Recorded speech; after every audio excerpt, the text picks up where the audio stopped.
Sonic Adventure was Sonic's first 3D game, released in 1998 for the Sega Dreamcast. It was later re-released on the GameCube in 2003 as Sonic Adventure DX, the version that most people played, and apparently that's a good enough excuse for reviewers to judge it by 2003 standards instead of 1998 standards. We've all heard it at this point. Sonic had a rough transition into 3D. This sentence is vague enough to where if you say it's wrong, people can point out Sonic 3D Blast and Extreme and claim that it's actually right. I personally don't think it's hard to tell that this famous sentence is clearly talking about Sonic Adventure, but I guess some people have an insatiable need to play devil's advocate. I, on the other hand, firmly believe that Sonic Adventure was the best transition to 3D we could have ever reasonably hoped for, and we'll get into that, rest assured. In this review, I'll analyze the story, presentation, and gameplay, and discuss other significant subjects related to this game. So, without further ado, here's my review of Sonic Adventure.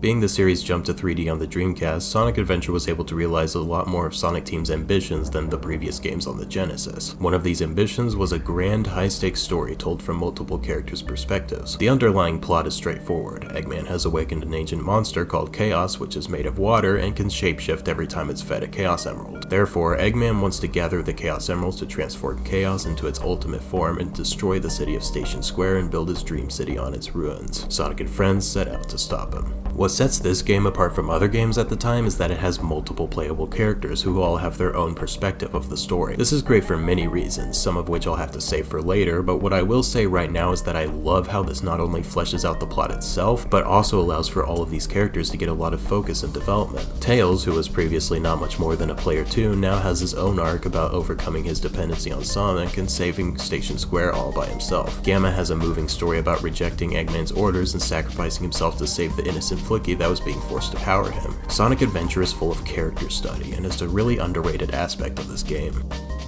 That said, when a game has a story, there must be cutscenes, and Sonic Adventure has no shortage of them. These unfortunately have not aged very well and have become one of the biggest laughingstocks of the Sonic series. If you ask me though, I think this is unfair. First of all, it's important to remember that this game came out in 1998, so it should be compared to the standards of the time. And from this perspective, Sonic Adventure's cutscenes are actually pretty revolutionary for a platformer. Facial animation was not a common thing back then, as most games just painted a static texture on the characters' faces and called it a day. With this in mind, for all of its shortcomings, Sonic Adventure did an alright job at facial animation for the time. People like to meme on all of these exaggerated expressions, but I feel like that was kind of the point. Like, yeah, it's a high-stakes story, but this is still a game about cartoon animals fighting a man shaped like an egg, so I can see why they went with these expressive, exaggerated facial animations, even if they got a bit unhinged at times. Another strange argument I hear against these cutscenes is the voice acting, which I also feel is ignoring the era that this game released in. First of all, the voice acting isn't even that bad for a majority of the game. Ryan Drummond remains iconic to this day as a great voice for Sonic, and Dean Bristow did a good intimidating voice for Eggman. The majority of playable characters have good voice acting, and while I think Tikal's delivery is a bit monotone, it's still not below par for the time. If you want an idea of how good Sonic Adventure's voice acting was for the time, just look at Resident Evil. Are you really going to tell me that this—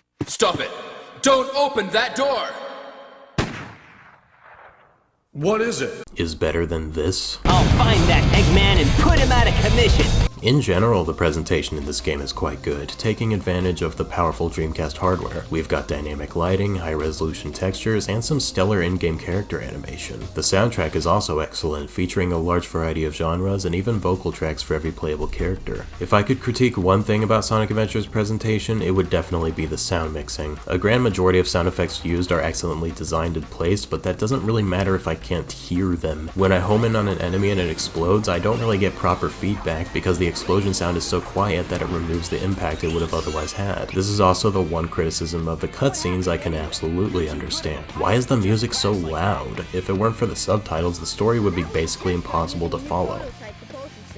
And now for the main event, gameplay. There's a lot to unpack here, but before I get into the individual characters and their gameplay styles, I want to go over some general design that carries over to every campaign. Regardless of which character you're playing, you'll always be in one of 4 types of areas: adventure fields, action stages, sub-games, and Chow Gardens. I will not be talking about the Chow Gardens in this video because, quite frankly, I am sick of people drooling over the virtual pet minigame and ignoring the value of the actual game itself. Okay? Okay. Adventure fields are this game's hub worlds, and what's cool about these is that they're all connected in one way or another. Station Square is connected to Mystic Ruins by a railroad bridge, and later on in the game the egg carrier crashes and you can reach it via boat from Station Square. The coolest connection, however, is easily the fact that Angel Island is actually part of the Mystic Ruins. This automatically makes Sonic Adventure's hub worlds an expanded, fleshed out version of the area seen in Sonic 3 and Knuckles, a connection that's even more obvious when you see some of the stage names. As for the actual gameplay of these adventure fields, I do unfortunately feel it's a bit lacking. The most you'll be doing here is looking for upgrades and action stages, and maybe hunting for the optional emblems if you're the completionist type. There's not much required exploration, so it unfortunately boils down to just grabbing the thing you need and then walking to the next stage entrance. Despite this, I still really like the adventure fields, the main reason being the surprisingly abundant NPCs. All of these people not only have unique dialogue, but that dialogue will change as you progress through the story. People will react and have feelings and opinions about what's happening around them, and even have their own side stories that you can keep up with if you so choose. This is the kind of depth that I just don't see anymore in Sonic games, and it's crazy that they were able to do this with such limited hardware and time. As much as they don't serve the gameplay, I think the adventure fields were a harmless addition that brought some extra world building to the table, and that's why they hold value in my opinion. In these adventure fields, you'll find adventure stages and sub-games. These are the meat of every character's campaign. Action stages are the main levels that utilize the core gameplay of whichever character you're playing as, and sub-games are diversions from the core gameplay that range in quality. We'll get to that in due time. Anyway, it's just about time to get into the characters' campaigns. For these gameplay styles, I'm going to refer to my checklist of what an ideal Sonic gameplay style should look like. These are the 3 things I'm looking for. 1. Essential Sonic staples should be present. These includes rings, strings, robotic enemies, etc. 2. Replayability should be encouraged through design. A good Sonic gameplay style should have a high skill ceiling for mastering the character's moveset and or challenging levels that become more fun the more you play them. And finally, the character's central attribute should be important. This is the most paramount of these requirements, and one that I see neglected by most reviewers. By central attribute, I mean the core of the character's design. For example, Sonic is a hedgehog, so his gameplay should place emphasis on his ability to roll into a ball. Now with all of this in mind, let's finally get into the character stories. I'm just going to say this right out of the gate. Sonic Adventure is the best translation of Sonic's gameplay to 3D that we have ever had. That doesn't necessarily mean it's the best he's ever controlled in 3D, but it does mean that Sonic Team were very faithful to his roots, and I think that was the best course of action they could have possibly taken. Let's hold Adventure's Sonic to our 3-point checklist. Right off the bat, in Sonic's first action stage, Emerald Coast, all the staples of the classic games are here and accounted for. Rings, springs, robotic enemies, item boxes, power-ups, and pretty much everything else you can think of are all present. Notably, there's no special stages, but with this game's story I don't think those would work too well anyway. Next, let's talk replayability. The majority of Sonic's levels are built perfectly for this, taking a page from the classic games by occasionally splitting the stage into different paths, with the more difficult path being the faster one. We can easily see this in stages like Emerald Coast, Speed Highway, and Red Mountain. There are a couple levels that I don't think do this quite as well, those being Casinopolis and Final Egg. Casinopolis is pretty much just a mini-game collection, though you can enter a more Sonic-y area by losing at pinball. Final Egg is a straight shot to the goal, with any branching paths only leading to item boxes. However, those are only 2 levels out of 10, and even those are still fun despite not being quite as replayable. Now for our third requirement. Is Sonic's central attribute, rolling into a ball, important to the gameplay? Thankfully, this is a resounding yes. Sonic Adventure employs a physics system that harkens back to the Genesis games, where Sonic is able to run up walls or ceilings if he has enough momentum. It's not just a simple momentum system like Super Mario 64 or the modern Sonic games, this is a full-on recreation of how Sonic controlled in 2D, but brought into the 3rd dimension.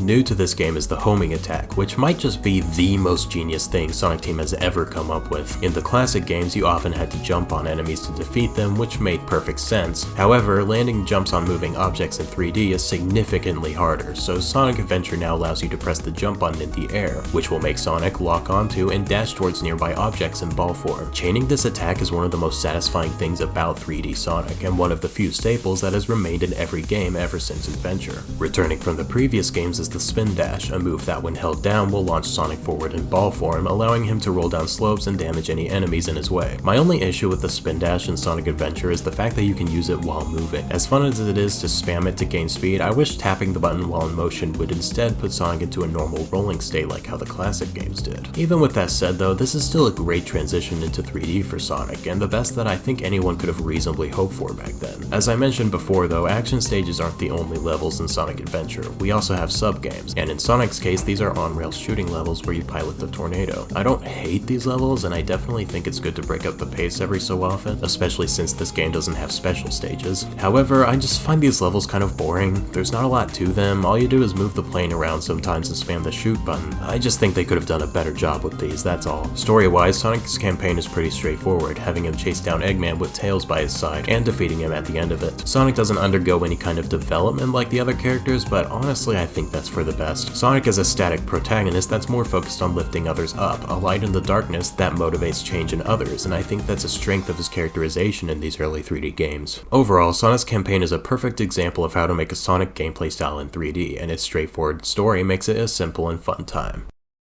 Why did they give the roll button to Tails? Has a similar base moveset to Sonic, but his game-changing gimmick is of course his ability to use his butt copter to fly. Tails once again follows the 3 rules for a good Sonic gameplay style, with the iconic set dressings here in full force, replayable levels galore, and his tails being utilized as a core mechanic. A majority of his levels are altered segments of Sonic stages, adding big rings to fly through to take shortcuts and beat Sonic to the goal. Since these stages follow the same design philosophy as Sonic's, it stands to reason that they're of the same quality. Good simple fun with the added bonus of being able to fly. My biggest gripe with Tails' campaign is the fact that it reuses both of the Sky Chase levels from Sonic's story. Since I played the campaigns back to back for this video, I was pretty tired of sitting through basically the same boring shoot-'em-up stage 4 times. It wasn't fun the first time, and since there's virtually no skill ceiling whatsoever in these, it sure as heck wasn't fun the 4th time. Since this game's whole shtick is different perspectives on the same story, I think they should have just had the first Sky Chase level be in Sonic's story and the second one be in Tails' story. Just put in cutscenes to bridge the events together and you're all set. Modders, you can take this one for free. In fact, please do. Thankfully, Tails does get his own sub-game, that being Sand Hill, which has him snowboarding down a sand hill. It's a pretty short level, but it's good fun and makes me wish we got more snowboarding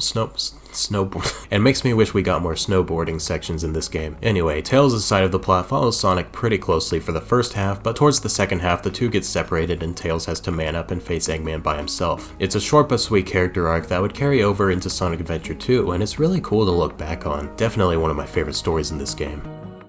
Sorry to get tangential, but I've always found Knuckles to be kind of a strange character design case. He's an echidna, but nothing about that ever really translated to his abilities in the games. He can glide and climb, neither of which an echidna can do, so I don't know, I guess his knuckle claws kind of reflect the claws echidnas have? Not really sure, maybe his species was a just because situation. Whatever the case, let's get back to Sonic Adventure. Much like Sonic and Tails, Knuckles' moveset is pretty faithful to his Genesis counterpart, but how well do his levels stack up against the 3-point test? It's probably redundant to mention the first criterion at this point, so this will be the last time I mention it for now. Yes, Knuckles collects rings, bounces off springs, and pops open bandits like the rest of them. Everything you'd expect in a Sonic game is here. Knuckles' stages are centered around exploration, using your radar to find pieces of the Master Emerald that scattered around the world after Chaos destroyed it. These levels are pretty fun. They're more open-ended stages that utilize Knuckles' abilities such as gliding and climbing, checking off the 3rd point of our criteria. I can't say the same for the 2nd point though. In Sonic and Tails' levels, the optional missions were simple tasks like holding onto 50 rings by the end of the stage or beating the level under a specific time threshold, which I think were good ways to encourage mastering them. On the other hand, Knuckles' stages have missions like beating the level without using any hints, which is just plain annoying since the hints aren't removed from the stage, so you're likely to accidentally run into one and have to restart. It's not fun to replay at all in my opinion. Knuckles' moveset is similar to how it was in Sonic 3 and Knuckles, but now with the ability to punch when the roll button is pressed. This gives Knuckles a more melee-focused combat system as opposed to Sonic's homing attack, which I think makes sense for the character. But yes, unfortunately Knuckles does not ace the Sonic gameplay test, but hey, he still gets a passing grade. His abilities are utilized well, and his levels, while not as replayable as some others, are still perfectly enjoyable. As for the story, this is where the game diverges from Sonic's path quite a bit. Instead, Knuckles sees a lot more of Eggman, giving us more insight into what he's planning. This story also by far has the most exposition and lore about Chaos and his relation to the Echidna tribe, which allows us to connect with Knuckles even more. To sum it up, while not as strongly connected to Sonic's roots as the previous 2 campaigns, Knuckles still has a lot going for him in this game.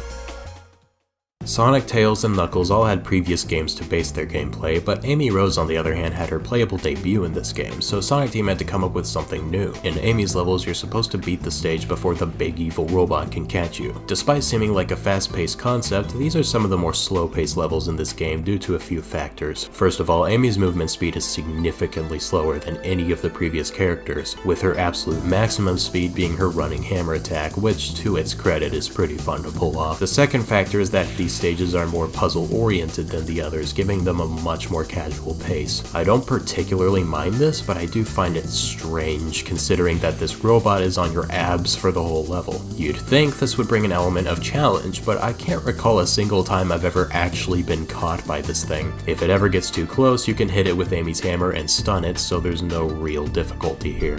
When it comes to the test, I unfortunately can't give this gameplay style a pass. It does satisfy qualification 3 since Amy's central design trait in this game is her hammer, but replaying these levels really isn't very fun at all. Even playing them normally, I just want them to end. They employ too many slow, repetitive mechanics like turning these cranks over and over or picking up these switches and putting them in these holes. They're not awful levels, but they definitely feel padded out at times. I should also mention Amy's sub-game, Hedgehog Hammer. There's not much for me to discuss as far as gameplay goes, it's literally just whack-a-mole, but I just find the context of which it's placed to be amusing. You're in Eggman's base, he literally catches you, but then he lets you in anyway if you beat his high score at whack-a-mole. It's freaking hilarious. What?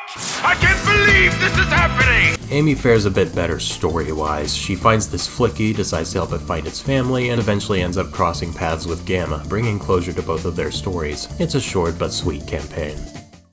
Oh no, not you. I am not exaggerating when I say that Big the Cat's campaign is one of the worst things I've ever had to endure in a video game. In this story, Big's pet frog, Froggy, eats a Chaos Emerald and goes crazy for some reason, and Big has to chase after him and get him back. And how do we get him back? It's simple, really. We just have to fish for him with the most unintuitive controls ever conceived by mankind. Not only are the controls for this thing cumbersome as all heck, they're not even properly explained. I had to look up a guide just to get an idea of how you're supposed to catch Froggy, and I honestly still am not sure what I did to make it work, because all of these levels just felt like trial and error. I think I'm doing it right, but then Froggy just escapes for seemingly no reason, so I have to start over from square one. Apparently this part of the game was going to use the fishing rod controller from Sega Bass Fishing, but for whatever reason they cut that functionality and had to adapt the controls to the standard gamepad instead. That at least gives a little context as to why this control scheme is so ambiguous, but it certainly doesn't excuse it from being one of the most egregious things I've ever played. It won't surprise anyone then that Big's campaign performs the worst on my Sonic gameplay test. There is nothing about these stages that makes me want to revisit them, and while classic staples like rings are present, they hardly serve anything to the gameplay. The best thing I can say about Big is that his mechanics are designed around his defining character traits, but I hardly care about that when they suck so much. Big the Cat is a massive blemish on an otherwise good game, and one of the few things I have no problem agreeing with review outlets on.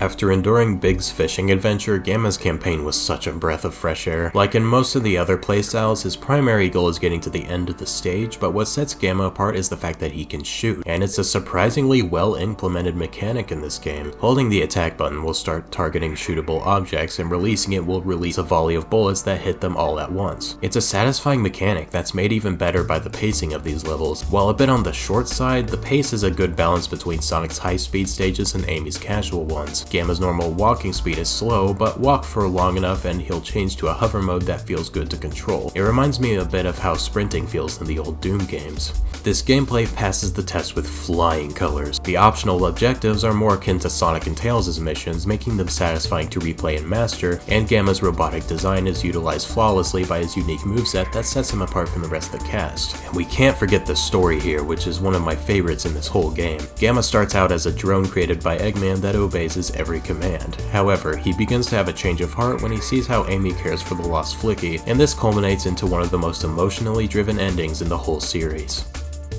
Spoiler alert, skip here if you don't want to see him. After beating all of the other stories in the game, you unlock the Supersonic campaign. Chaos has reached his final form, using up all of the negative energy of the emeralds. All hope seems lost, but Sonic is able to use the remaining positive energy to become Supersonic and save what remains of Station Square from perfect chaos. This boss fight makes such a good lasting impression. It's one of those final bosses that isn't hard, but it delivers such an awesome spectacle that it'd be dampened if you had to die and retry it over and over, so it's absolutely warranted. Everything from the cinematic camera angles to Supersonic's blazing speeds, this game's main theme, Open Your Heart, playing in the background, make Perfect Chaos one of the most iconic boss fights in all of Sonic history. At the end of the fight, Sonic knocks some sense into Chaos and he returns to the afterlife with Tikal. Eggman narrowly escapes with Sonic right on his tail, and the credits roll.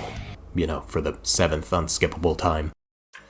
To say Sonic Adventure is a perfect masterpiece would be a flat-out lie. There's plenty of minor sound mixing issues, not all of the playstyles perfectly match what should be expected out of a Sonic game, and Big the Cat's campaign is an outright dumpster fire. But to say these things ruin Sonic Adventure and make it a bad game would be an even bigger lie. There is so much good here that I feel like the modern games refuse to learn from. Sonic, Tails, and Knuckles transitioned excellently to 3D, retaining the momentum-based gameplay while introducing new mechanics that naturally fit into a 3D space. And while the cutscenes may seem dated by today's standards, just the fact that they tried shows the commitment that Sonic Team had to their ambition. Sonic Adventure is many things, but above all, I firmly believe that despite its flaws, it is still, overall, an excellent transition into 3D. If you want more Sonic content, make sure to hit that subscribe button, because I've got videos about this game and more coming down the pipeline, showing you how to play the game in HD and comparing it to Super Mario 64. Stay tuned, thanks for watching, and as always, enjoy life.